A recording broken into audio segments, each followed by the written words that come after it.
ಇವತ್ತು ನಾವು ಪರಿಚಯ ಮಾಡ್ಕೋತಾ ಇರೋ ಪುಸ್ತಕ ಪುನರ್ವಸು. ಕರ್ನಾಟಕದ ಪ್ರತಿಯೊಬ್ಬರೂ ಒಂದಲ್ಲ ಒಂದು ರೀತಿ ಈ ಜೋಗ ಜಲವಿದ್ಯುತ್ ಯೋಜನೆಯ ಫಲಾನುಭವಿಗಳು ಅಂತಲೇ ಹೇಳ್ಬೋದು.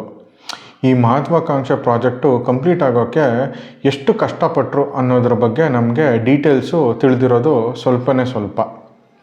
ಇಡೀ ರಾಜ್ಯಕ್ಕೆ ಬೆಳಕಾಗಿ ಮತ್ತು ದೇಶದ ಅಭಿವೃದ್ಧಿ ಪಥವನ್ನೇ ಬದಲಿಸಿದ ಈ ಪ್ರಾಜೆಕ್ಟು ಸಕ್ಸಸ್ಫುಲ್ ಆಗಿ ಕಂಪ್ಲೀಟ್ ಆದಾಗ ಎಷ್ಟೊಂದು ಅರಣ್ಯ ಪ್ರದೇಶವನ್ನು ಮುಳುಗಿಸ್ತು, ಎಷ್ಟೊಂದು ಕೃಷಿ ಭೂಮಿಯನ್ನು ನಾಶ ಮಾಡ್ತು ಮತ್ತು ಅಲ್ಲಿರೋ ಲೋಕಲ್ ಜನರಿಗೆ ಏನೇನೆಲ್ಲ ತೊಂದರೆ ಆಯಿತು.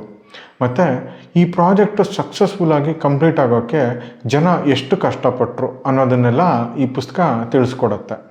ಈ ಕತೆ 2 ಟ್ರ್ಯಾಕಲ್ಲಿ ಪ್ಯಾರಲಲ್ ಸಾಗ್ತಾ ಹೋಗುತ್ತೆ. ಒಂದು ಈ ಪ್ರಾಜೆಕ್ಟ್ದು ಟೆಕ್ನಿಕಲ್ ಡೀಟೇಲ್ಸು ಮತ್ತು ಅಲ್ಲಿ ಲೋಕಲ್ ಅವ್ರಿಗೆ ಉಂಟಾಗ್ತಿದ್ದ ತೊಂದರೆ, ಎರಡನ್ನೂ ತುಂಬ ಚೆನ್ನಾಗಿ ಬ್ಯಾಲೆನ್ಸ್ ಮಾಡಿಕೊಂಡು ಲೇಖಕರು ಎಕ್ಸ್ಪ್ಲೇನ್ ಮಾಡ್ತಾರೆ.